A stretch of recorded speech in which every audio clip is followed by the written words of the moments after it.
एक लड़का, उसके माता पिता बड़े गरीब होते हैं। उसके माता पिता मेहनत मजदूरी का काम किया करते थे।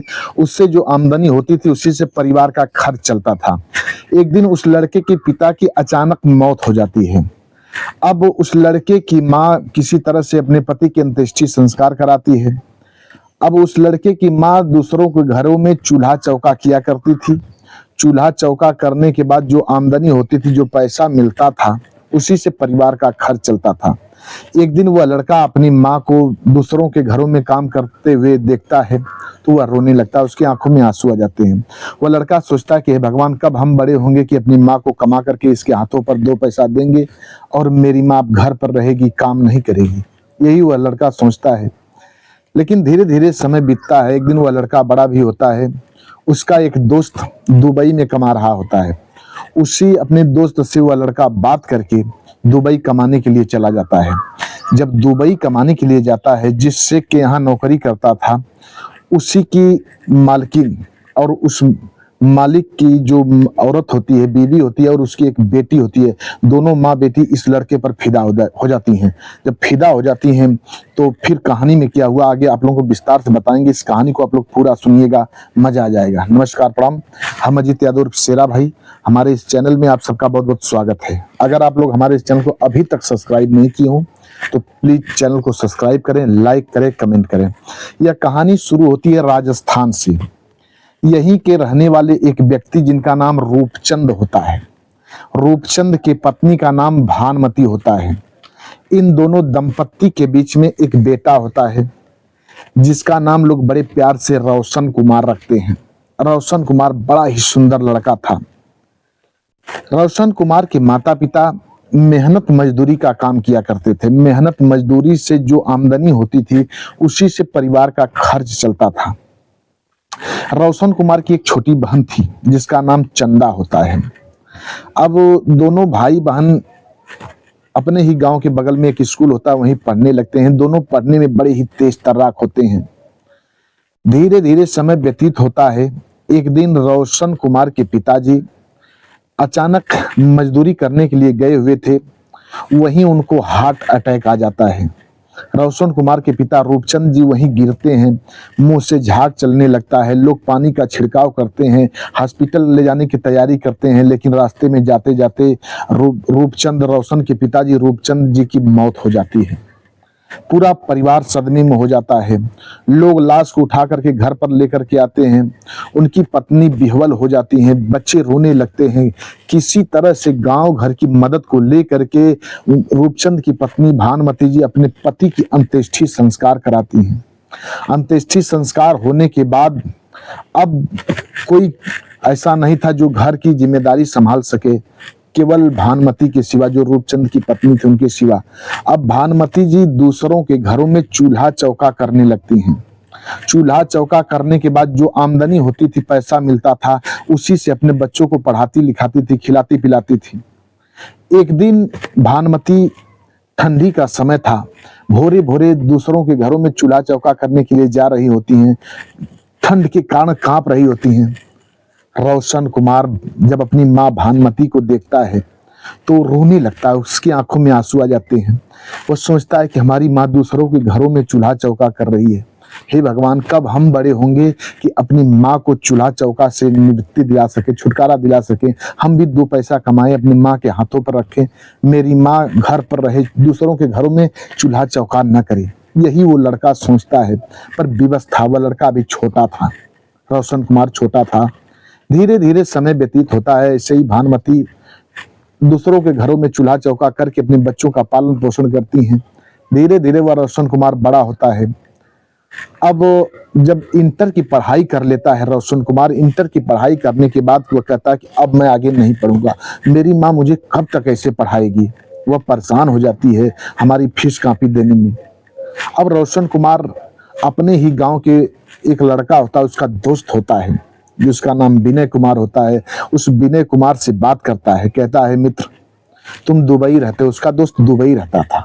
रोशन कुमार कहता है कि दोस्त तुम दुबई रहते हो, हमें भी अपने साथ ले चलो। मेरी माँ दूसरों के घरों में चूल्हा चौका का काम करती है, मैं अपने माँ को चूल्हा चौका करते हुए देखता हूँ तो मुझे अच्छा नहीं लगता है। मेरी माँ बड़ा कष्ट उठाती है। अब उसका दोस्त विनय कुमार रोशन की बात को सुनता है, कहता है मित्र तुम एक काम करो, मैं दुबई में एक सेठ की गाड़ी चलाता हूँ, तुम भी गाड़ी चलाना सीखो। गाड़ी चलाना सीख जाओगे तो मैं पक्का है कि तुम्हें नौकरी दिलवा दूंगा। अक्सर लोग दुबई में गाड़ियां चलाने के लिए जाते हैं, ज्यादा से ज्यादा लोग। कुछ लोग तो कंपनियों में भी काम करते हैं, पर ज्यादा से ज्यादा लोग गाड़ियां चलाने के लिए जाते हैं। और वो लड़का रोशन कुमार अपने दोस्त की बात को जब सुनता है, कहता है ठीक है। अब ये अपने ही गांव के एक व्यक्ति से मिल करके फोर व्हीलर गाड़ी चलाना सीख जाता है। धीरे धीरे कुछ दिन व्यतीत होता है। अब वो रोशन कुमार अपने दोस्त से कहता है दोस्त मैं गाड़ी चलाना सीख गया हूँ। तब उसका दोस्त विनय कुमार कहता है कि रोशन तुम एक काम करो, अपना पासपोर्ट बनवा लो। अब मैं दुबई जाने वाला हूँ, दुबई जाऊंगा, वहां से तुम्हें वीजा भिजवा दूंगा और तुम उस वीजे को लेकर के उस पते पर चले आना, हम वहां तुम्हें रिसीव कर लेंगे। अब रोशन कुमार कहता है ठीक है। अब एक दिन रोशन कुमार अपना पासपोर्ट बनवा लेता है। जब पासपोर्ट बन जाता है, इधर उसका दोस्त रोशन कुमार का दोस्त जो विनय कुमार था वह दुबई चला जाता है। जब पासपोर्ट रोशन कुमार का बन जाता है तो रोशन कुमार फोन करता है विनय कुमार को, कहता है दोस्त हमने पासपोर्ट बनवा लिया है। तब विनय कुमार एक शेख से बात करके विनय कुमार एक शेख से बात करता है और रोशन कुमार के लिए वीजा भिजवा देता है। वहाँ वीजा तैयार होता है। उस शेख से बात करता है कि हमारा एक दोस्त है आपके यहाँ नौकरी करना चाहता है, क्या आप रखेंगे? तो शेख सर तैयार हो जाता है, क्योंकि उस शेख को जरूरत थी एक ड्राइवर की। अब वो शेख तैयार हो जाता है तो वीजा अप्लाई हो जाता है, वीजा यहाँ आ जाता है इसके रोशन कुमार के पास। अब वीजा पा करके वो रोशन कुमार बहुत ही खुश होता है, जैसे उसे लाखों खजाने मिल गए, बहुत ढेरों खजाने मिल गए। इतना खुश होता है कि अब मेरी माँ दूसरों के घरों में चूल्हा चौका नहीं करेगी। वह वीजा को लेकर के रोशन कुमार अब दुबई के लिए रवाना होता है। रोशन कुमार की माँ भानुमति जी अपने बेटे को एयरपोर्ट पर छोड़ने के लिए जाती हैं। अपने माँ के पैर छूता है और पैर पकड़ करके रोने लगता है, कहता है माँ अब मैं जा रहा हूँ, तुम्हें अब पैसा भेजूंगा, तू दूसरों के घर में चूल्हा चौका नहीं करेगी माँ।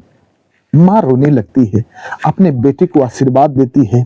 विनय कुमार पैर पकड़ करके विदा लेता है, दुबई चला जाता है। एयरप्लेन के जहाज के जरिए दुबई चला जाता है। जब दुबई के एयरपोर्ट पर पहुंचता है, वहां उसका दोस्त विनय कुमार उसको रिसीव करने के लिए आ जाता है। विनय कुमार जब रोशन कुमार को देखता है, रोशन कुमार विनय कुमार को अखबार में समेट लेता है, रोता है, कहता है दोस्त आज से तुम हमारी जिंदगी बदल रहे हो, तुम हमारे लिए भगवान हो। मेरी माँ अब चूल्हा चौका नहीं करेगी, दूसरों के घरों में चूल्हा चौका नहीं करेगी, दूसरों के घरों में चूल्हा चौका नहीं करेगी, इसका श्रेय तुम्हें जाता है दोस्त। मेरी माँ को अब दूसरों के घरों में नहीं जाना पड़ेगा। तब विनय कुमार कहता है अरे तू मेरा दोस्त है, मैं तेरे लिए नहीं करूंगा तो किसके लिए करूंगा। रोता है विनय कुमार। विनय कुमार के साथ रोशन कुमार रोता है और रोशन कुमार फिर विनय कुमार के साथ चला जाता है। जिस शेख के यहाँ नौकरी करने वाला था, गाड़ी चलाने वाला था, उसी शेख के यहाँ विनय कुमार रोशन कुमार को लेकर के जाता है। वहां शेख के घर पहुंचता है, विनय कुमार रोशन को लेकर के जाता है। जब विनय कुमार रोशन को लेकर के जाता है, रोशन शेख से मिलता है, मालकिन से मिलता है। उस शेख की जो बीवी थी, मालकिन थी, उसका नाम रूबिका होता है और उस शेख की एक बेटी होती है, उसका नाम सारा शेख होता है। पत्नी का नाम रूबिका शेख और बेटी का नाम सारा शेख होता है। दोनों माँ बेटी बहुत ही खूबसूरत थी। अब ये जो था रोशन कुमार वहीं गाड़ी चलाने लगता है शेख की। सुबह शाम कहीं शेख को जाना होता था, मालकिन को जाना होता था, उसकी बेटी को जाना होता था, तो वह गाड़ी में बैठा करके लेकर के गाड़ी ड्राइव करके जाता था। धीरे धीरे कुछ दिन व्यतीत होता है। एक दिन जो शेख था, रोशन कुमार का जो शेख था, उसकी अचानक मौत हो जाती है। जब मौत हो जाती है तो उसकी मालकिन अपने पति की अंत्येष्टि संस्कार कफन दफन कराती है। जो उनका रीति रिवाज होता है, रीति रिवाज के अनुसार अपने पति को दफन करवाती है कब्रिस्तान में ले जाकर के। अब कब्रिस्तान में दफन कराने के बाद धीरे धीरे कुछ दिन और व्यतीत होता है। एक दिन जो रोशन कुमार की मालकिन थी वह बिल्कुल कामुक्त हो चुकी थी। अब वो रोशन कुमार की खूबसूरती को देखती है, रोशन कुमार पर फिदा हो जाती है। अब उसकी मालकिन एक दिन रोशन कुमार को अपने कमरे में बुलाती है। बेटी पढ़ने के लिए गई हुई थी सारा शेख, रूबिका शेख उसकी मालकिन जो थी, रोशन कुमार को बुलाती है। रोशन कुमार को अखबार में समेट लेती है। जब अखबार में समेट लेती है, रोशन कुमार समझ जाता है कि मालकिन की नीयत खराब हो चुकी है। रोशन कुमार उन्हें बहुत समझाने का प्रयत्न करता है, पर उसकी मालकिन एक भी नहीं सुनती है। वह कहती है तुम मेरे साथ संबंध बनाओ, अन्यथा मैं तुम्हें यहाँ से भगा दूंगा, इस नौकरी से निकाल दूंगा, तुम दो पैसा नहीं कमा पाओगे। रोशन कुमार सोचता है कि कहता है मालकिन क्या कह रही हो। वह जबरदस्ती करने लगती है। वह मालकिन, रोशन कुमार की जो मालकिन थी रूबिका, उसके साथ जबरदस्ती करने लगती है और उसको विवश कर देती है संबंध बनाने के लिए। वह लड़का रोशन कुमार उस अपनी मालकिन के साथ संबंध बनाने लगता है। धीरे धीरे कुछ दिन व्यतीत होता है। एक दिन की बात है, रोशन कुमार उस मालकिन के साथ संबंध बना रहा होता है। तभी उसकी जो मालकिन की बेटी थी सारा, उसकी नजर पड़ जाती है संबंध बनाते समय। वो देख लेती है। अब जब उसकी मालकिन की बेटी देख लेती है तो वह अवाक रह जाती है, क्योंकि पहले से उस मालकिन की बेटी जो सारा थी, रूबिका की बेटी सारा, वह भी रोशन कुमार पर फिदा हो चुकी थी, क्योंकि रोशन इतना खूबसूरत था। अब एक दिन की बात है, वह रोशन कुमार को अपने कमरे में बुलाती है। रोशन कुमार को कहती है कि अब क्या कर रहे हो। तब रोशन कुमार कहता है कि मालकिन, वो सारा जब पूछती है तब कहता है कि मालकिन मैं विवश हूँ, आपकी माँ मेरे साथ जबरदस्ती करती है, मैं क्या करूं। तब कहती है एक काम करो, तुम मेरे साथ भी संबंध बनाओ। अगर तुम मेरे साथ संबंध नहीं बनाओगे तो मैं इस बात को कोर्ट में जाकर के कह दूंगी और तुम्हारे खिलाफ FIR कर दूंगी, तुम्हारे खिलाफ केस दर्ज कर दूंगी। जब इतनी बात वह सुनता है, कहता है कि आप लोग क्यों हमें विवश कर रही हैं। तो वो कहती कि नहीं, मेरे साथ भी तुम संबंध बनाओ, नहीं तो मैं तुम्हारे खिलाफ केस दायर कर दूंगी और तुम्हें फांसी की सजा की मांग कर सकती हूँ। अब वह लड़का विवश हो जाता है। अब सारा शेख के साथ भी संबंध बनाने लगता है। एक दिन की बात है, भोरे भोरे इस रोशन कुमार की मालकिन अर्थात रूबिका, सारा की माँ, भोरे भोरे उठती हैं। अचानक उनकी तबीयत खराब होती है, उनको हार्ट अटैक आ जाता है और सारा शेख की माँ रूबिका की मौत हो जाती है। अब जब रूबिका की मौत हो जाती है तो सारा शेख अपनी माँ को कफन दफन करती है। अब यहीं से रोशन कुमार की जिंदगी में एक बदलाव आ जाता है। बदलाव ये आ जाता है कि अब रोशन कुमार बिल्कुल साफ बच जाता है, क्योंकि भगवान उसका सुन लेते हैं। रूबिका जब उसकी मौत हो जाती है, उसका कफन दफन हो जाता है। अब उसकी बेटी सारा शेख अकेली रह जाती है। जब अकेली रह जाती है तो वह अब खुलेआम रोशन कुमार के साथ संबंध बनाने लगती है। जब संबंध बनाने लगती है, एक दिन रोशन कुमार कहता है कि सारा, तुम मुझसे शादी कर लो, मैं कब तक ऐसे रहूंगा, शादी कर लोगी तो मैं तुम्हारा हो जाऊंगा, तुम हमारी हो जाओगी। सारा कहती है ठीक है। सारा रोशन कुमार की बात को मान जाती है, तैयार हो जाती है। अब एक दिन वहीं के कोर्ट में जाकर के सारा रोशन कुमार से शादी कर लेती है। जब सारा रोशन कुमार से शादी कर लेती है तो दोनों वहीं हंसी खुशी से रहने लगते हैं। अब एक दिन सारा को लेकर के रोशन कुमार अपने घर आता है, अपने पैतृक आवास पर आता है, अपनी माँ से मिलवाता है और यहाँ के रीति रिवाज से सारा के साथ शादी करता है। शादी करने के बाद कुछ दिन व्यतीत होता है। अब सारा शेख दुबई जाती है। दुबई जाने के बाद वहाँ से अपना हिंदुस्तान का नागरिकता लेती है। नागरिकता लेने के बाद अब यहीं आ जाती है रोशन कुमार के घर। रोशन कुमार के घर आने के बाद यहीं रहने लगती है। यहीं रहने लगती है।